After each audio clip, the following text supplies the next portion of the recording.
It is 11:04. Dr. Payne, 2 hours this morning. Hello. Phone calls 416-870-6400, star 640 on cell. Ready to take the issues that you have, be it they physical. Let's do it. And pain. Pain, Gotta get rid of maladies. that pain. Shut up. Every time. You're never going to let me live that No, down. never. You and your comorbidities. That's Thank right. you. What's going on, pal? Not much, you? How was the week? Good, very good. Yours? Good. What do you got for me for the week that was? Yeah, What's been happening? Let's start with something that I think is pretty prevalent, but for whatever reason, we don't talk about it that much on the show, and it's scoliosis, when you have abnormal curvatures in the spine. I Well, got a bit of that. yeah, a lot of people have some type of an abnormal curve in the spine. Now, there are some normal curves that happen in the spine. We have this term called a lordosis and a kyphosis. The lordosis, you should have one in your neck and in your low back, and then in the upper back, Okay. you should have this thing called the kyphosis. And when you look at the spine, what an ideal spine is, it kind of has these curves because it acts like a spring, so that when we're walking, there's a springing component to it. Versus if you have an absence of curves, or sometimes you get extra curves for whatever reason, or people get the wrong curve in the wrong place. A scoliosis is something that, again, it may not necessarily be a big deal. It all depends on how much of a degree of these curves you have. So although you can have a kyphosis, which is normal in the thoracic spine, some people have more of a kyphosis, and that causes you maybe to have more neck extension, which can create neck pain. Okay. A lot of people have somewhat of a scoliosis in the thoracic spine because the heart is a little slightly more to the left side, and as we develop, it might put some pressure on the Really, spine eh? and push it a little to Wow. the right. So there's varying degrees of curvatures that matter. Now, you can get, once you start getting into 15, 20, 25 degrees of a curve, a scoliosis specifically, it starts to become significant. If you've ever been told you have a mild scoliosis and they've taken an x-ray and you hear something like 5, 10 degrees, not that bad. That's pretty, again, it's not necessarily ideal, but it's not also something that is overly concerning. But then you can get into the point where you may have 30 plus degrees of a scoliosis. These are surgical cases. This is when you have to go see a spine surgeon and they put things in to try to stabilize the spine, get you straight. Because again, when you look at the thoracic cavity, it's not just a matter of, okay, it's affecting the spine. All your vital organs are in that area. So if you've got, a curve that's pushing things the wrong way in the spine, it's also going to push some vital organs and put pressure on them. Now, scoliosis matters a lot more in adolescence because we have growth plates that are open, which means our bones can change and we grow up until on average, about 21 years old. So kids are very, very important. If you find a scoliosis, or if you're a parent and you're looking at your kid and you think they may have a little bit of an abnormal, quote unquote, abnormal curve in the spine, that's important to get checked out because you want to monitor that child, because that's when it can still progress in adolescence up until 21 years old. After 21 years old, roughly, you have what's called skeletal maturity, which means that all the growth plates absolutely fuse. Once that happens, your scoliosis can't get any worse. In the absence of trauma, you can get a traumatic scoliosis, so you get some type of a fracture, and that creates a curve. That's a totally different scenario. We're talking about what would be termed an idiopathic scoliosis, which means there's no apparent cause for it. It just tends to happen in people. And so this is very, very important that in a child with a scoliosis, it is important to go see somebody, get that monitored every 6 months to a year, just to make sure that that curve is not progressing. Because again, once it starts getting towards 15, 20, 25, 30 degrees, that becomes potentially after 30 degrees surgical. But beyond it being just surgical, that's also where the child starts to experience a significant amount of pain. And so then you can have that once that, and a lot of people, I myself have a 15-degree scoliosis in my thoracic spine, which again, as I was young, didn't really matter. But now as I get older, it is starting to create some chronic back pain issues, because what happens with the scoliosis, if we have muscles on both sides of our spine, when you have a curve in that spine, what's going to happen is on one side of that curve, the muscles are going to be under a state of chronic tension, like a stretch.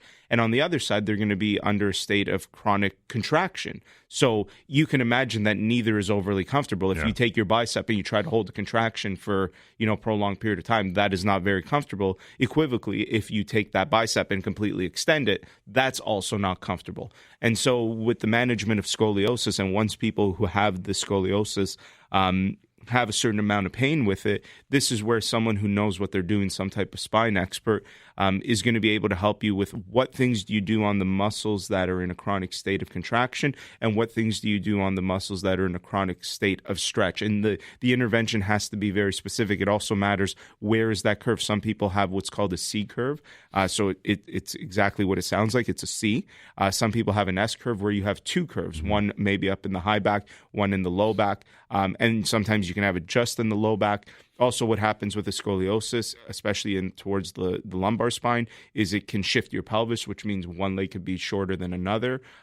So all these things can have an effect. And again, this is something that's actually quite prevalent, but for whatever reason, we don't talk about it that much on the show. But I did see a patient this week that I reminded me of all this because she had a pretty significant scoliosis, 25 degrees, I believe, and it's really creating a lot. And she's much later in life now. She's 40 or 50 years old. And it's starting to create a lot of issues. For a very long time, she did have pain in that specific area of her spine. But now she's starting to feel face pain, leg pain, all these things. And yeah, and the reality is that scoliosis, that area is likely to undergo the degenerative changes more. Maybe it leads to some spinal stenosis, or it just leads to, again, muscular and functional imbalances.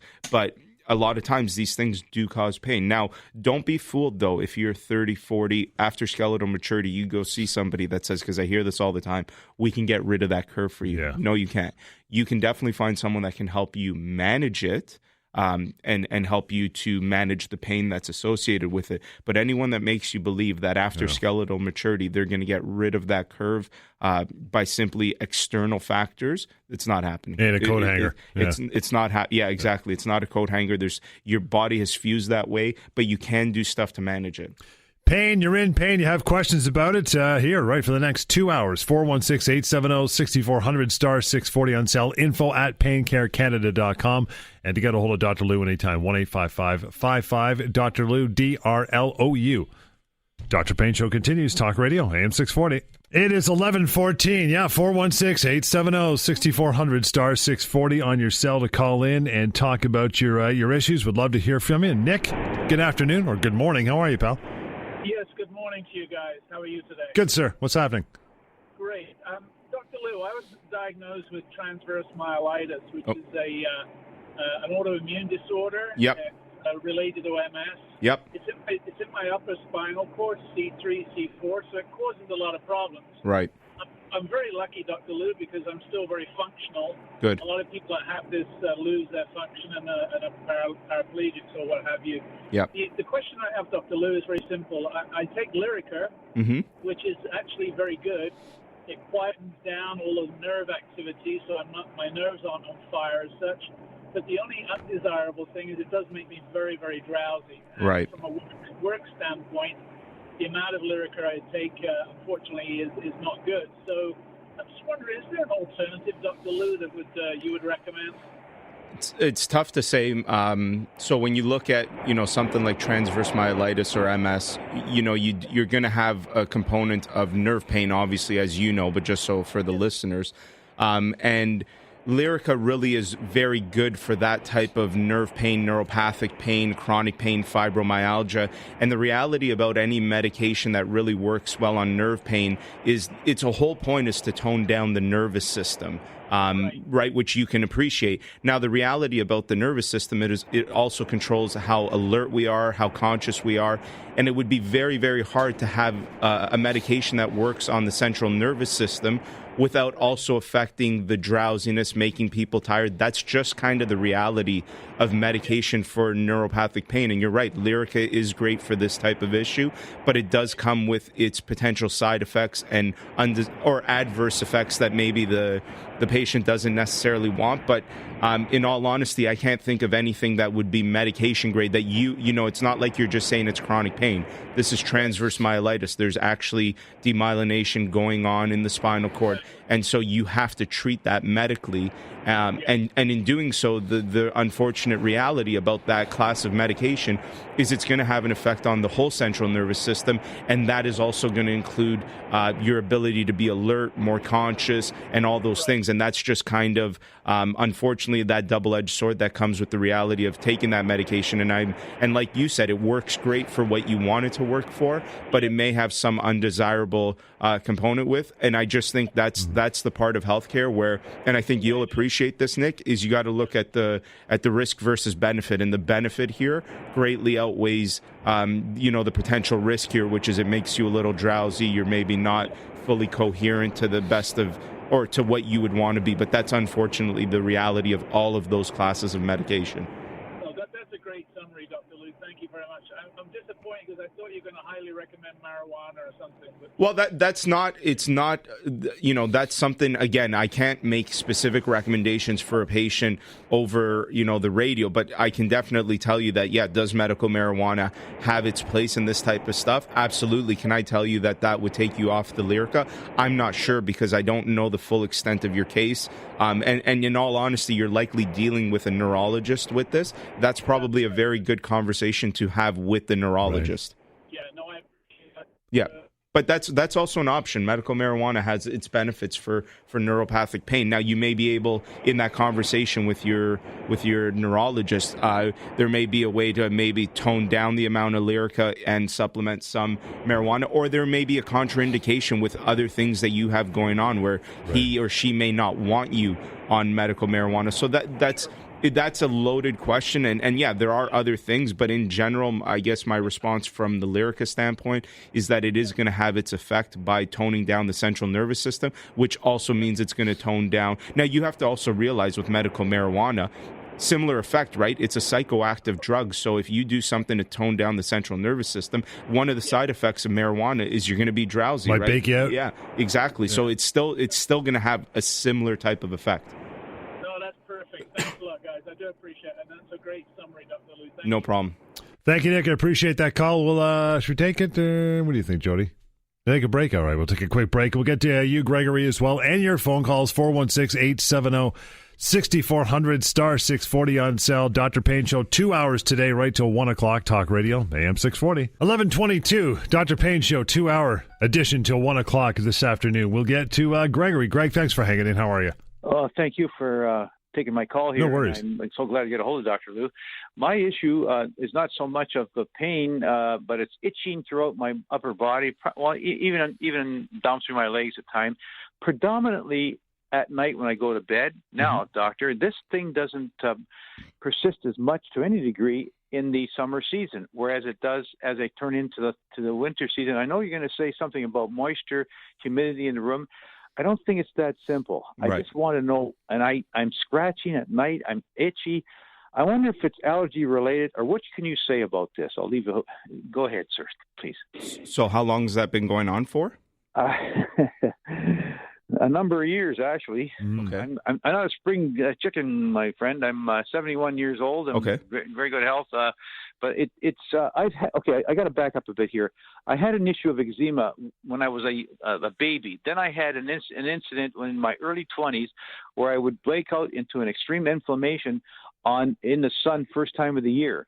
Okay. I got over that too, I think. Now I can go down to Florida and I can get a bit of a moderate initial tan as I sort of like a protector, and I won't have that problem. Right. The inflammation of immediate inflammation is no longer a problem, but the itching that predominates now on my daily life in the evening I can't stand it.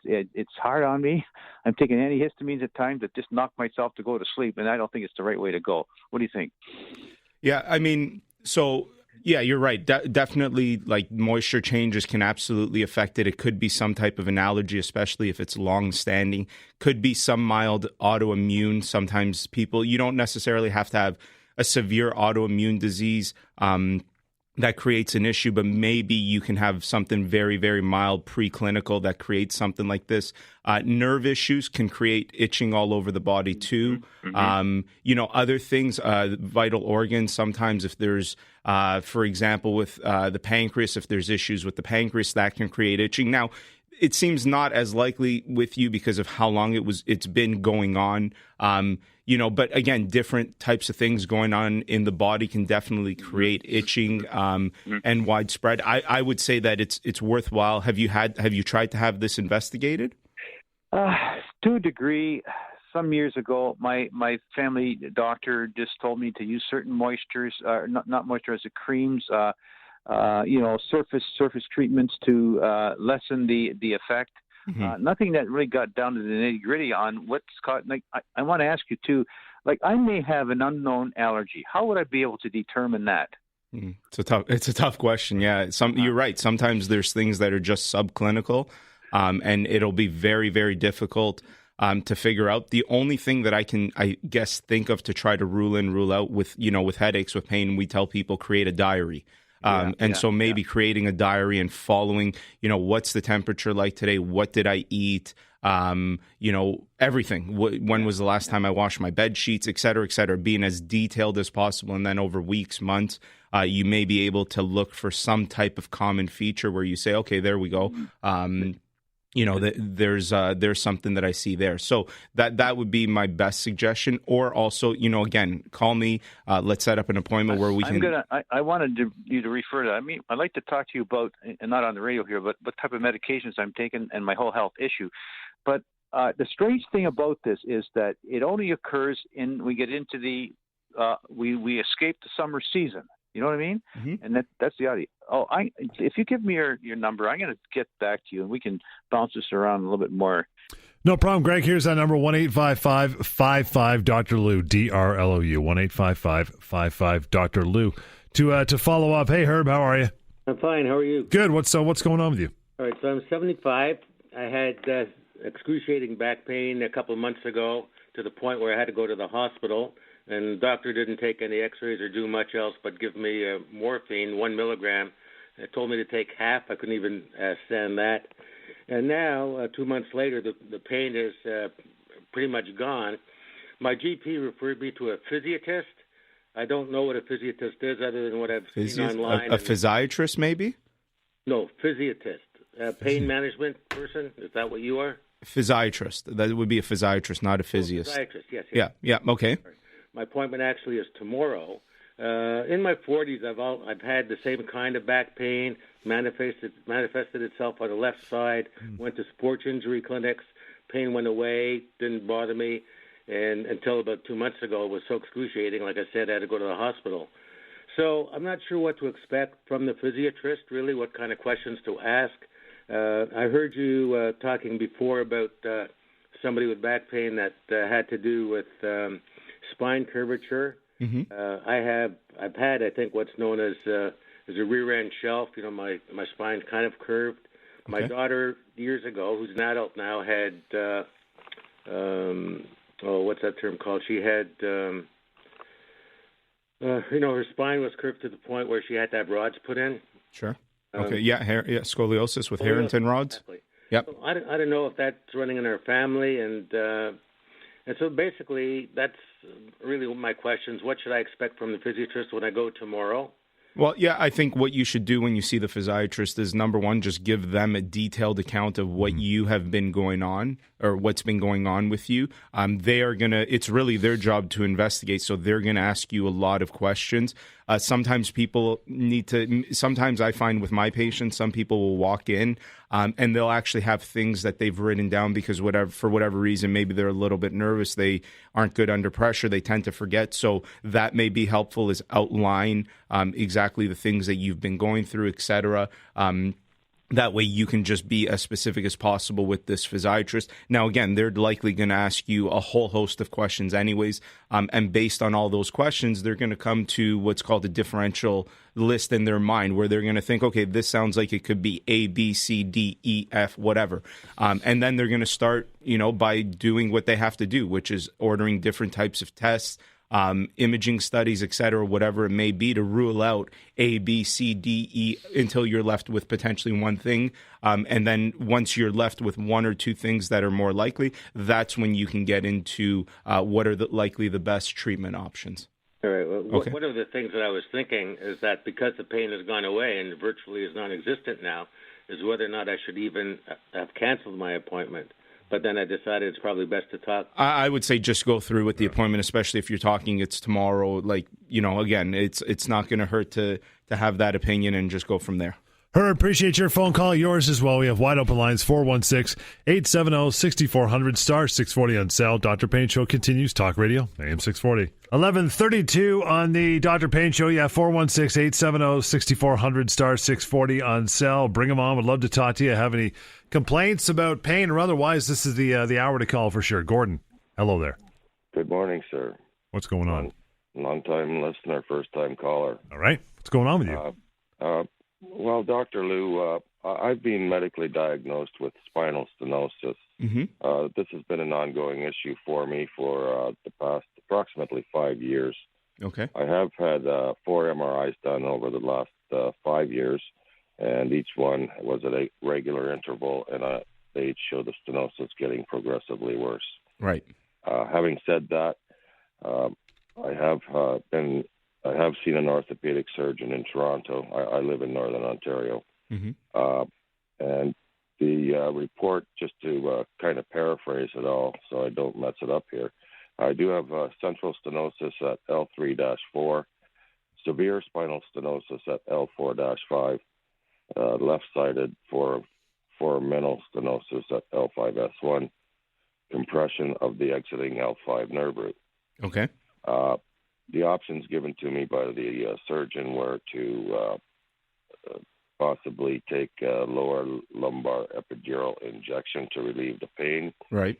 I was also informed that these injections are sometimes short-lived with regards to the remedial action they have, anywhere from a couple of weeks to a couple of months.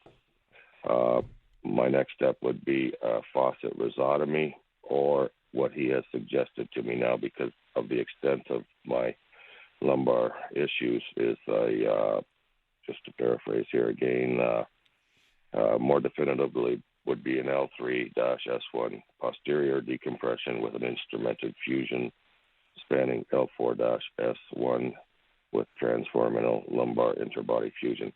I'm not a doctor. That's all jargon to me. Right. But I want a doctor to get a clear picture of exactly what it is I'm facing here. Right. I guess to boil it all down is he suggested and recommended that I go through a spinal fusion, which is, I think everyone understands, is a very serious operation, and the success rates are not always as good as what we would like them to be. Yeah. I've heard anywhere from 70 to 90% success rate, and then of course there's always the risks involved, the least of which would be infection, right up to and including lower body paralysis, paraplegic. So my question to Dr. Lou is, having known as little as it is about my case, what with a lumbar injection, does he think that might be beneficial based upon the little knowledge he has about me so far? I know he can't make a diagnosis. Yeah. Mm-hmm. Yeah, so what I could tell you is I'm not going to tell you if it would or would not be. What I would say is that it is always, I think, most beneficial for anybody undergoing anything to try the least invasive options before trying the most invasive options. Right. And so, again, I would have to, see you personally, go through everything, assess you, look at the neurology, make sure everything, is kosher. It all makes sense. But, could an epidural be part of the answer? Sure. And that's going to be less invasive, obviously, than surgery. And so it might be a good first step before jumping to surgery. But again, having said that, it really depends on you've read me an MRI, and that's one thing. It also matters, how does that correlate clinically with what's going on with you? What does the neurological exam show, et cetera?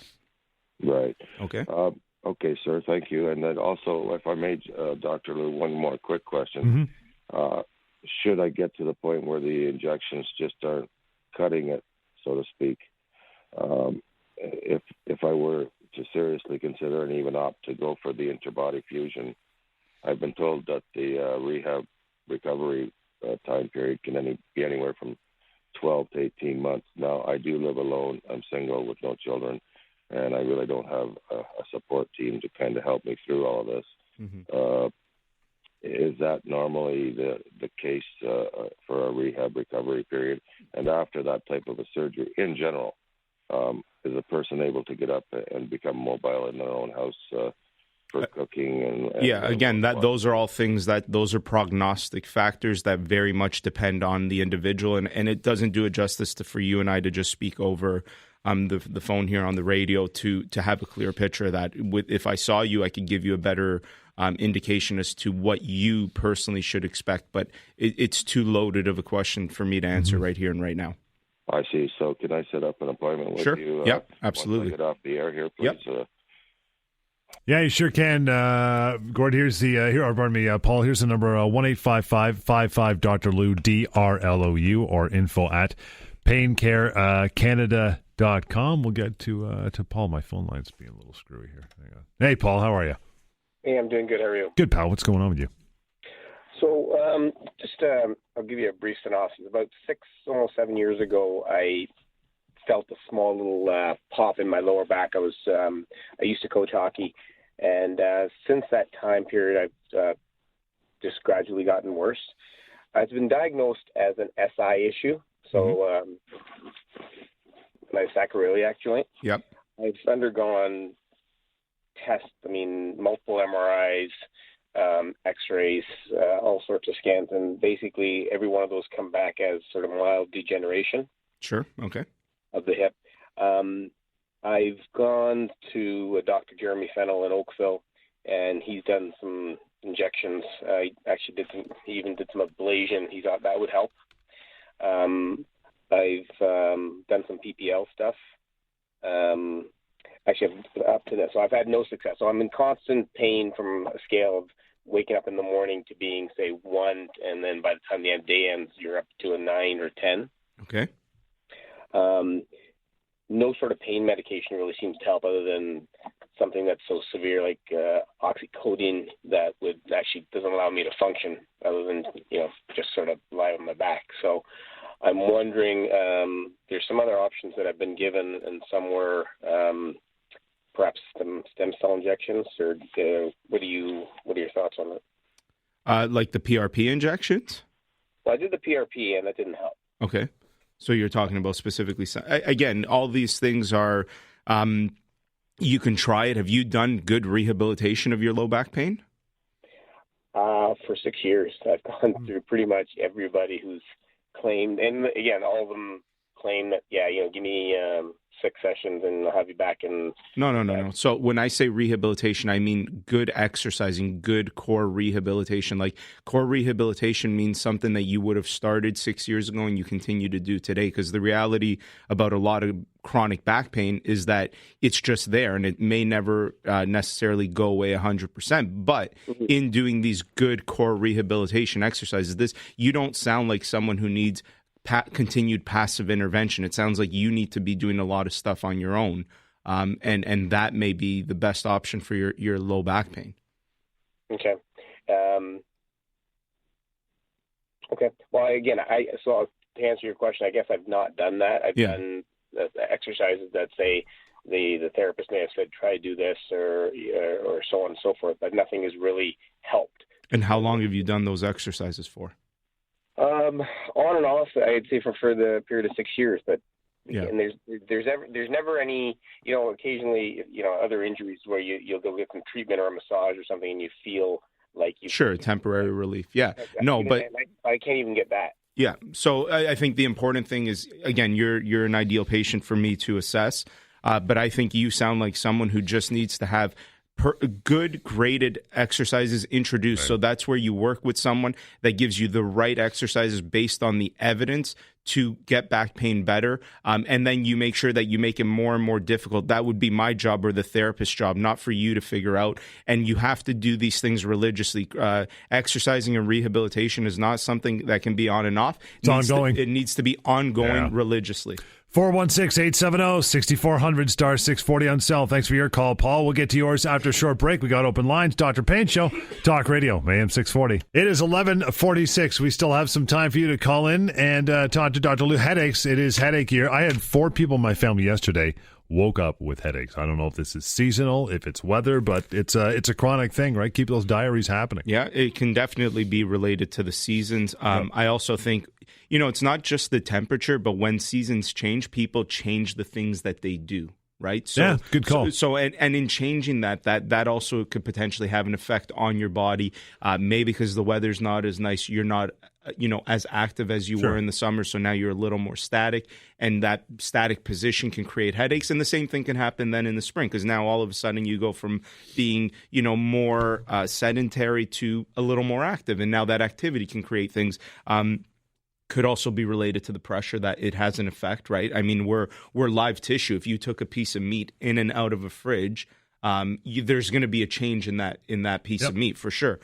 So we are living tissue, and it is going to have an effect. But again, a lot of headaches, the vast majority of headaches are benign, right? Everybody that has a headache thinks it could be the worst thing, especially if it's a new headache. The vast majority are benign, just simply related to muscular issues, tension in the neck, tension in the upper back, etc. The postures that we use at work, whether you're in physical labor or sitting down, they're both just as bad in terms of headache presentation. Maybe it's something that you do day to day, the way you sleep, the way you sit on the couch. No. But, with the chronic headaches, you're right. That's where keeping that diary is very, very important, because if you can keep that diary, that is when you'll be able to start to look for the common features. Because a lot of people have these headaches, they've gone to get scans and all this, and nothing's coming back, but they still experience headaches, and they want to understand, well, why do I get? Because I think when I see people, and I think this is just natural, most people want to know first and foremost that whatever they're feeling is nothing serious. Right. Once you can reassure them of that may not necessarily happen on day one. It may take multiple tests to get there. But then the next thing is, okay, well then how do I get better? Because I know what I feel, and I'm glad that it's nothing serious, but I don't want to keep feeling this anymore. And that's when, in order to look for those common features, especially something like headaches, is keeping a diary, or even with chronic pain, keep a diary, a detailed diary of everything that you do, everything in your life, the temperature, the things that you ate, the people you were around, whatever it may be, because it may just be stress related too. Maybe you're dealing with someone who just drives you crazy, and that creates a headache. It's not impossible, right? And so being as detailed as possible in these diaries, and these pain diaries or headache diaries, is going to allow you, along with your healthcare professional, to look for what are potentially the common features. And once you can identify those common features, that's when you can at least, make an educated decision where you say, okay, well, I've identified, and I'll use the typical example of like red wine or chocolate. A lot of people identify those as issues. Then you can make the conscious effort to say, okay, I'm going to have chocolate, but I know the consequences. Right. Or, I'm not ready for a headache today because I got this, or that, so I'm not going to have any chocolate or any wine today. So it doesn't necessarily mean you have to cut those things out. It just means you'll now know that that's potentially a risk for creating whatever it is that you don't want to feel. And it might be the simplest or smallest thing. After over time, you realize a pattern going, without this diary, I never would have figured it was this tiny little thing that's setting this off. Right? Yeah, and I've said it a million times. Sometimes you can identify it after doing the diary for a week. Sometimes it may take months. Sometimes, unfortunately, it can take years to look for what are common features, because a lot of headaches, like you're saying, are not necessarily things that happen day to day, but are maybe seasonal. And so you'll maybe need to track it over a few seasons in order to have a clear picture. But yeah, it's a great tool for anyone suffering with headaches or chronic pain. Keep a diary. It's invaluable. 416-870-6400, star 640 on cell. Got a couple minutes to go here, and an email I think we'll get to after a short break. Dr. Payne Show, Talk Radio, AM 640. 11:53, still a few minutes to go till we wrap it up here. We'll get to Gary and then an email. Hi, Gary. Good morning. Good morning. Yeah, I had an ultrasound done on my left arm because I was getting some really excruciating pain and burning pain, and it was ultrasound said that it's a torn rotator cuff. Okay. And I don't know, do I need surgery? Would I need surgery, or will it eventually heal on itself? And I don't even know how I did it. I just woke up one morning and it was paining. So the first thing I would say is, number one, so torn rotator cuff muscles are the equivalent of X-ray seen degenerative disc disease. They are very, very common, and in all honesty, often not the source of the person's pain. And when I say often, I mean that just because it shows it on an ultrasound doesn't necessarily mean it's the cause of your pain. It may very well be. I'd have to correlate that clinically where I do some testing. But in all honesty, the vast majority of partial tears in a rotator cuff are not the reason for the person's pain. So does it heal on its own? It's like degenerative disc disease. Again, does it ever get better? Probably not. It's not going to, just heal on its own or anything. Does it need surgery? Not if it's not fully torn. And again, the bigger question is if you can identify, is it the source of the pain? If it's the source of the pain and that's what's creating the issue, then maybe that's when you can consider even for a partial tear, surgery, etc.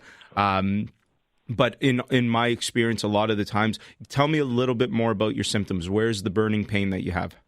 Well, it really comes when I'm sitting on the couch at night. Like during the day, I can't move my arm in a certain position without it hurting. Okay. At night, sitting on the couch, all of a sudden I'll get this burn from the shoulder right down to the below the elbow. Okay. It feels really hot. Yep. So right off the bat, that type of symptom to me doesn't suggest a rotator cuff because the rotator cuff doesn't go down to the elbow. It attaches at the shoulder. To me, when people say burning and shooting pain, I start to think of potentially a nerve issue. The nerve may be getting entrapped in a muscle somewhere. It may be getting entrapped at the neck somewhere, especially if you're saying it's related to sitting. So that's what I mean. Potentially the source of your problem is not that rotator cuff tear. That's just what we would call an incidental finding. It just, because they're so common, we can take 100 people that don't have any pain whatsoever and ultrasound their shoulders, and we're probably going to see about 60, 70 of them that have rotator cuff tears. It's just the reality. And so, I would say that the most important thing is having someone who can correlate that. And I think come see me. We can definitely bring that ultrasound in. I'll absolutely review it. But then we can also try to correlate it clinically with what's going on in the physical exam, because it doesn't sound right off the bat like it's related to that. Well, great. I'll do that then. Okay. For sure. Thank you, Gary. It's 1-855-55 Dr. Lou, DRLOU, or info@paincarecanada.com through email, which you have right now. Yeah, there's an email that I just closed, unfortunately. Let me try to find this. It was about knee pain. Okay. I remember that much. Okay, here it is. So I have an email. The person says, I have a limp for about 2 years due to osteoarthritis in my knee. Finally, in June of this year, I had a partial replacement of my knee, and it feels great. The problem is that from 2 years of limping, I've developed severe pain in my piriformis. That's what I've been told. I went to physio, and it seemed to help, but it's back with a vengeance, and my therapist thought perhaps it's coming from my spine. It does radiate down my leg when I get up from sitting positions. It goes into spasm, and I'm seeing stars. I need to know what it is and how to stop it. So, yeah, anytime you have an issue, so if you have, for example, let's take her issue, severe pain in the knee, she was waiting for a knee replacement. It was bad enough to need a knee replacement, which means she developed a limp. In doing so, anytime you have a long-standing issue, it's going to create compensation in other areas. And a lot of the times with this type of presentation, when someone has a knee issue, they're going to feel some type of problem in the hip. And the piriformis is an external rotator of the hip. It's essentially a muscle in your butt. And you can develop chronic issues in that. That's when it's very, very important. See, the issue is anything that you leave for too long becomes chronic, becomes much harder to treat. This is where a lot of times people who have this type of presentation, they're waiting for a knee replacement. They don't go do any therapy until after. There's something called prehabilitation. So rehabilitation is what you do after an injury or a surgery.